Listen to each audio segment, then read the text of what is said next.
Hindi po niya obligasyon yan. That is not part of his mandate.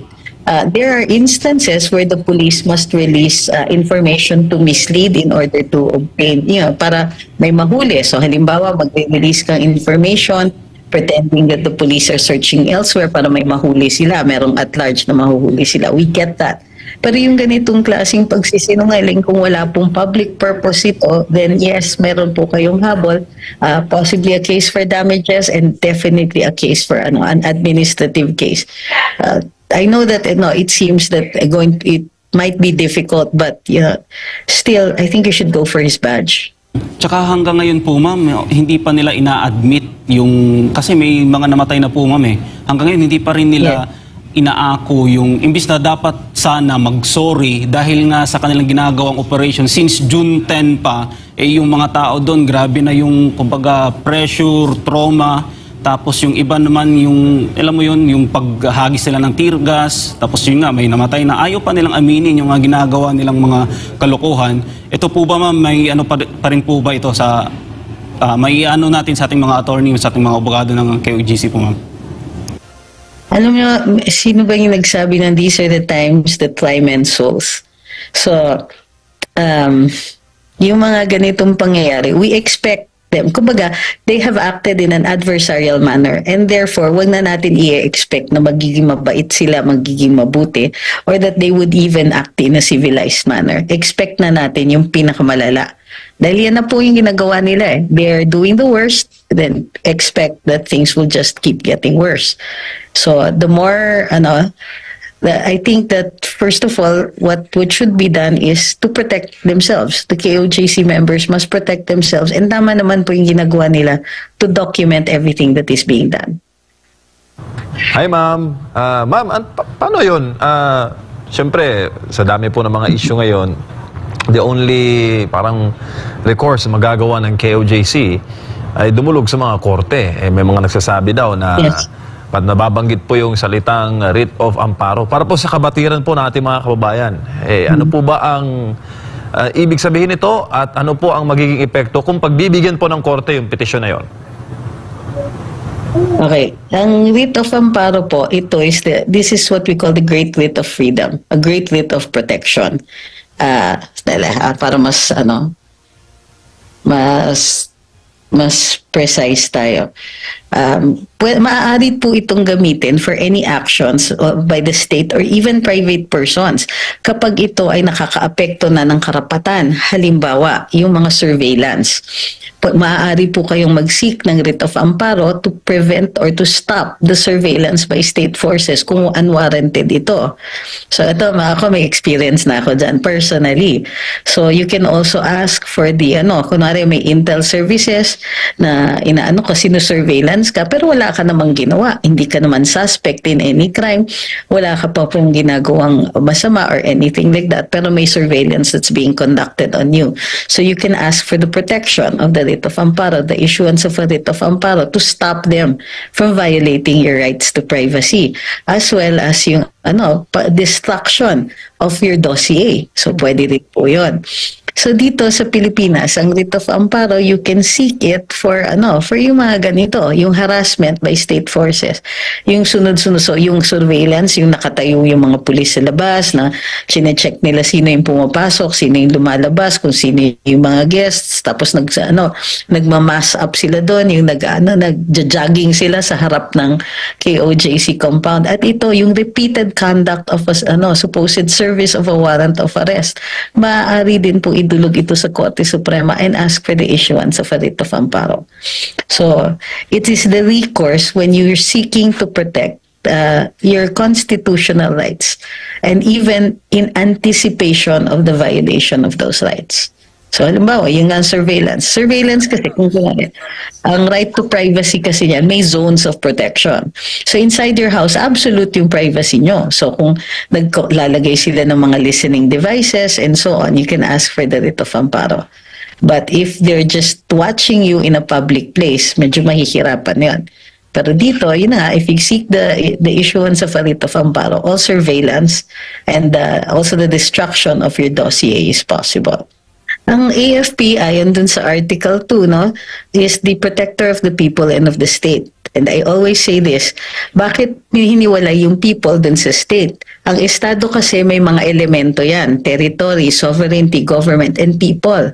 So normally you would say protector of the state kasi andun na yung people. But the constitutional provision says protector of the people and of the state. Ibig sabihin may mga pagkakataon na kalaban ng people yung estado and usually represented by government. So kung ang gobyerno po ang nag-o-oppress o naglalagay sa mga tao sa peligro, ang AFP po ang tanging organisasyon o ahensya nagkikitna dyan para protektahan ang taong bayan. Wala po kasing standards na nakaset sa ating saligang batas. Wala rin po. The only experience we can draw from is yung reason kung bakit that exists in the first place. That protection clause, the protector clause that we call, ay nabuhay yan noong 1986, nung EDSA Revolution, na nakikita natin na ang mismong military ang gumitna. Mayroong mga puwersa sa loob ng gobyernong Marcos Sr. at the time na gusto bombahin na ang mga taong nagmamass up doon. May mga pumunta na tangke and eventually yung mga tangke na yon tumalikod sa mga tao, humarap sa kalaban. So this is where the protector clause was born, when the military made a decision. Hindi na sila sumunod sa chain of command, ngunit pinili nila na protektahan yung ultimate power of kasi 'di ba the power of government is drawn from the people. So, yun po ang prinotektahan ng military. So, that is the only precedent we can draw from. So, in the instance na ang taong bayan po ang na-oppress o sila po ay nilalagay sa peligro ng ating gobyerno, then there is no longer any state to protect. The government is acting apart from the state, from the identity of the state. Kinakalaban nila yung mga tao. And therefore, it becomes now an obligation. Ano yung standard ngayon? Yung standard noon, nag-mass up yung mga tao sa EDSA. So, it's possible that if the protector clause, the military should execute itong protector clause, they will look towards history. Yun nga lang, because these times are different. Nung panahon ng 1986, mabagal ang balita. Ngayon, mas mabilis pa sa alas 4, iniisip pa lang ng isang government official, nire-report na po sa social media. So now, things could happen faster. Ang kailangan na lang is determine kung anong standard ang isiset ng military. Will they stick to the 1986 standard or gagawa sila ng bago? Kasi sa panahon ngayon, even yung reactions ng gobyerno pwedeng mabilis din, much faster than 1986. Ngayon, pinaplano mo pa lang, yung mga tao magpaplano pa lang, pupunta pa lang, magpupulong, which is their right under the Constitution, di ba? Yung magtipon-tipon and to petition for redress of grievances, kung piniprevent ng gobyerno something like that, does the military think that this is already a standard to protect the people? Kasi yan po ang nakikita natin nangyayari. They've done it before sa mga maisog rallies. They will do it again.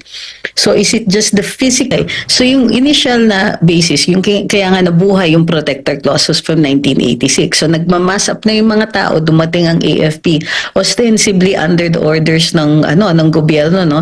Ang purpose nila originally was to quell the resistance para patigilin itong yung massing up ng mga tao, pauwiin sila. Pero instead, pagdating ng mga military doon, nag-defect sila to the side of the people. So yan yung historical basis niya. On the other hand, maaari rin mag-set ng bagong standard ang military natin ngayon. Pwede nilang i-determine na ang pagpuprotekta nila sa atin includes yung pagpuprotekta nila ng ating kalayaan at mga karapatan. Halimbawa, ang karapatan magpulong-pulong, magtipon-tipon, and to petition for redress of grievances. Nasa saligang batas yan. In short, yung pag-conduct ng rallies, ito, yung pagpupunta natin sa isang lugar para sama-sama tayong mag-manifest ng ating galit at gigil sa mga sa mismanagement ng ating bayan, sa lack of leadership, sa refusal to conduct a drug test. 'Di ba yung mga yung pagtitigil ng impormasyon, leaving the people in the dark. tapos yung pag-mismanage ng pondo ng ating gobyerno. Lahat ng mga ito, maaari naman natin idulog. We can take it to the streets and demand for government to change. Pero bakit nila pinipigilan yung pagtitipo na yon? Posibleng iset ng military ang standard na pag bina-violate ang karapatan natin, hindi ba kailangan din nila tayong protektahan? Because first, they'll go for yung karapatan na magtipon-tipon. Ibabaliwala nila yan. Tapos susunod yung karapatan magsalita. Ibabaliwala na nila yan. O sisirain nila yung karapatan natin magganyan. Ang susunod, baka yung karapatan na natin huminga. Baka too late na kung doon pa lang sila gagalaw, because once you start tampering with the constitutional rights, edi sunod-sunod na yun. Kung babaliwalain mo yung isa, ang dami mo na pwedeng gawin, ang dami mo nang mababaliwala. If you don't care about our rights, then you don't care about other things like our life. Right now, parang ang feeling ng mga tao, lalong-lalo na those who are critical, is that this government is just using the people as an excuse to just keep on keeping on. Doon lang sila, forever na sila sa leadership nila. Nakakalasing kasi yun pardon the expression. Nakaka-addict po kasi ang power. And if you have an addictive personality, you're not going to let this go. And that is a very dangerous thing. That thing by itself already endangers the people. So the military could or should actually consider something like that before things get worse. Nakikiramay, by the way, kami dun sa mga sa KOJC, sa pamilya ng namatayan, at saka dun sa iba na mga nasaktan, no?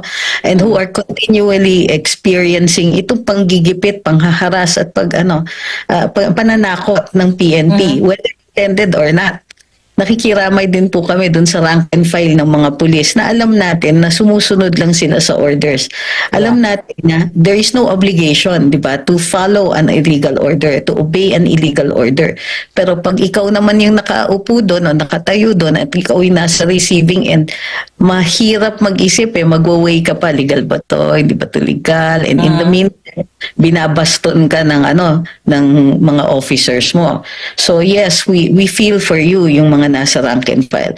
We have very little sympathy dun sa mga in charge, yung mga tao na actually nag-uutos, no?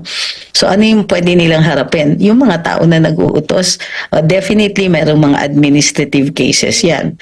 And think and strongly encourage, kung hindi pa po nagfa-file ang KOJC, but I believe magfa-file po sila ng mga administrative cases. Ano yung administrative?